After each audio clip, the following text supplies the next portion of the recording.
दोस्तों सोचिए, अगर आप किसी ऐसी जगह फंस जाएं जहां दूर दूर तक कोई इंसान, जानवर या परिंदा भी नजर ना आए, तो आप क्या करेंगे। आज की कहानी एक ऐसे ही लड़के की है जिसने मौत के मुंह से निकलने के लिए वो किया जिसे सुनकर आपके रोंगटे खड़े हो जाएंगे। कहानी की शुरुआत होती है एरन नाम के एक लड़के से जिसे हाइकिंग और एडवेंचर का बहुत शौक था। एक दिन वो अकेले ही एक बेहद सुनसान और वीरान इलाके में हाइकिंग के लिए निकल जाता है। वहाँ दूर दूर तक कोई नहीं था। रास्ते में एरन को दो लड़कियां मिलती है जो अपनी ट्रिप पर निकली थी लेकिन रास्ता भटक गई थी। एरन उनकी मदद करता है, उन्हें सही रास्ता दिखाता है और गाइड बनकर उनके साथ आगे बढ़ जाता है। आगे जाकर एरन उन्हें एक शॉर्टकट रास्ते के बारे में बताता है और कहता है कि वहां बहुत मजा आएगा। वो रास्ता काफी खतरनाक और पथरीला था। चलते चलते अचानक एरन नीचे एक गहरी जगह कूद जाता है।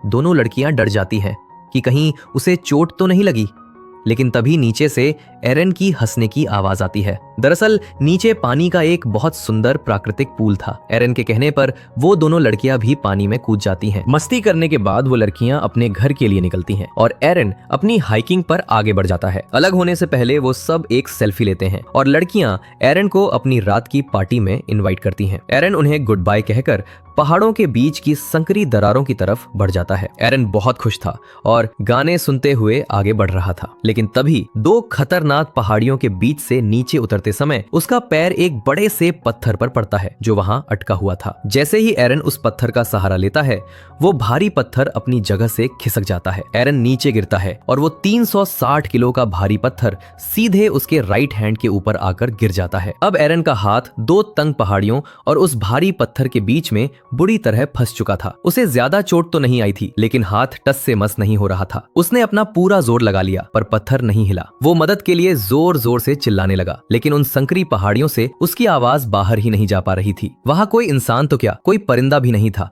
जो उसकी चीख सुन सके। एरन अपना बैग खोलता है और सामान बाहर निकालता है। उसके पास एक सस्ता सा चाकू, एक रस्सी, थोड़ा सा खाना और सिर्फ 400 से 500 मिलीलीटर पानी था। एरन समझ चुका था कि इस इलाके में शायद महीनों तक कोई नहीं आता। उसने उस चाकू से पत्थर को काटने की कोशिश की, लेकिन पत्थर बहुत मजबूत था। ऊपर से सीधा हाथ फंसा होने के कारण उसे उल्टे हाथ से काम करना पड़ रहा था, जिससे ताकत नहीं लग पा रही थी। कोशिश करते करते चाकू हाथ से छूटकर नीचे गिर गया, जिसे उसने बड़ी मुश्किल से पैरों के सहारे वापस उठाया। धीरे धीरे रात हो गई, कड़ाके की ठंड शुरू हो गई और एरन का दिमाग अब काम करना बंद कर रहा था। अगली सुबह हो जाती है। एरन को फंसे हुए 25 घंटे बीत चुके थे। अब वो अपना कैमरा चालू करता है और खुद की रिकॉर्डिंग करना शुरू करता है। वो कैमरे में कहता है, मैं पिछले 25 घंटों से यहाँ फंसा हूँ। कोई नहीं जानता मैं कहाँ हूँ, क्योंकि घर से निकलते वक्त मैंने किसी को नहीं बताया था। तभी उसे ऊपर आसमान से किसी की आवाज सुनाई देती है। वो उम्मीद में फिर चिल्लाता है, लेकिन वो सिर्फ उसका वहम था। वहां कोई नहीं था। दूसरी रात भी बीत जाती है। भूख प्यास के मारे वो अपना बचा कुचा खाना खा लेता है। उसे याद आता है कि आज रात उन लड़कियों की पार्टी थी जहां वाइन और मस्ती होगी। वो उस पार्टी को इमेजिन करने लगता है। उसे अपने घर की याद आती है कि कैसे निकलते वक्त उसकी माँ का फोन आया था और उसने फोन नहीं उठाया था। अगर उठा लिया होता तो आज घर वाले उसे ढूंढते हुए यहाँ आ जाते। तीसरे दिन मंडे, एरन रस्सियों की मदद से एक पुली बनाता है। वो रस्सी का एक सिरा पत्थर से और दूसरा अपने पैर से बांधकर पूरी ताकत से पत्थर को उठाने की कोशिश करता है, लेकिन पत्थर अपनी जगह से 1 इंच भी नहीं हिलता। 3 दिन बीत चुके थे। पानी की एक एक बूंद खत्म हो चुकी थी। अब एरन के पास बैठे रहने के अलावा कोई काम नहीं था। वो वहां की छोटी छोटी चीजों को नोटिस करने लगता है। आसमान में उड़ती चील, चट्टानों पर रेंगने वाले कीड़े। धूप उस दरार में सिर्फ 15 मिनट के लिए आती थी और एरन उस धूप की गर्मी के लिए तरस जाता था। भूख और लाचारी से परेशान होकर वो फैसला करता है कि वो अपने हाथ को ही काट देगा। वो कपड़े से अपने बाजू को कसकर बांधता है और चाकू से काटने की कोशिश करता है, लेकिन चाकू की धार पहले ही खत्म हो चुकी थी।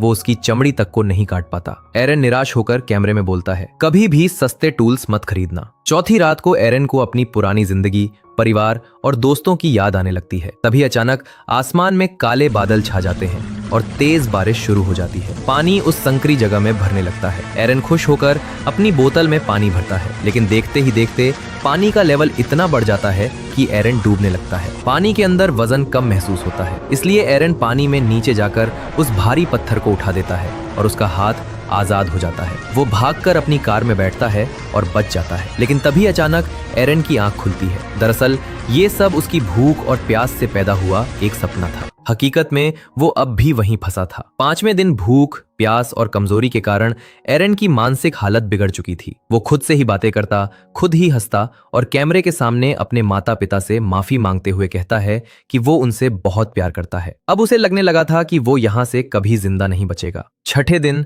एरन पूरी तरह टूट चुका था। वो चट्टान पर अपना नाम, अपनी जन्म तिथि और RIP लिख देता है क्योंकि उसे अपनी मौत साफ दिख रही थी। तभी कमजोरी की हालत में उसे एक अजीब सा विजन दिखाई देता है। वो देखता है कि एक छोटा बच्चा है जो असल में उसका होने वाला बेटा है और वो उसके साथ खेल रहा है। इस विजन को देखते ही एरन के अंदर न जाने कहां से जीने की एक आखिरी और जबरदस्त ताकत आ जाती है। वो समझ जाता है कि अगर उसे अपने इस बेटे से मिलना तो उसे आज जिंदा बचना होगा। एरन अपने फंसे हुए हाथ को दीवार की तरफ पूरी ताकत से धक्का देता है और एक खौफनाक आवाज के साथ वो अपने हाथ की हड्डी को खुद ही कटक करके तोड़ देता है।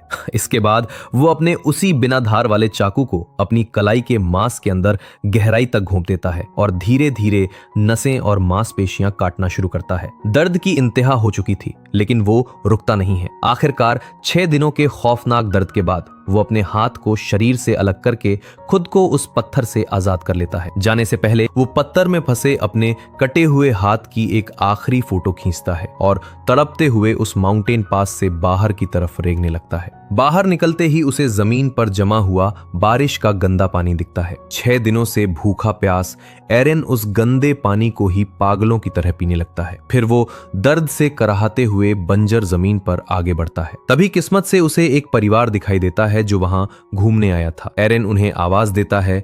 वो लोग भागकर आते हैं, उसे पानी देते हैं और तुरंत रेस्क्यू टीम को फोन करते हैं। कुछ ही देर में वहां एक हेलीकॉप्टर आता है और एरन को हॉस्पिटल ले जाया जाता है। हॉस्पिटल में इलाज के बाद एरन पूरी तरह ठीक हो जाता है। और जानते हैं सबसे हैरान करने वाली बात क्या है? एरन का वो विजन बिल्कुल सच साबित होता है। इस हादसे के 3 साल बाद उसकी शादी होती है और उसका एक बेटा होता है जो बिल्कुल उसी बच्चे जैसा था जिसे उसने पहाड़ों में तड़पते हुए देखा था। दोस्तों, ये कहानी बिल्कुल सच्ची है। एरन राल्स्टन नाम के इस शख्स ने सच में 6 दिनों तक 360 किलो के पत्थर के नीचे दबकर सरवाइव किया था। डॉक्टरों का कहना था कि अगर एरन पहले दिन अपना हाथ काटता तो ज्यादा खून बहने से वो तुरंत मर जाता, लेकिन 6 दिनों तक भूखे प्यासे रहने के कारण उसकी बॉडी इतनी कमजोर हो चुकी थी कि हाथ काटने पर ज्यादा ब्लीडिंग नहीं हुई और उसकी जान बच गई। इस हादसे के बाद भी एरन ने अपना पैशन नहीं छोड़ा। वो आज भी पहाड़ों पर जाता है, लेकिन हाँ, अब वो घर पर नोट छोड़कर जरूर जाता है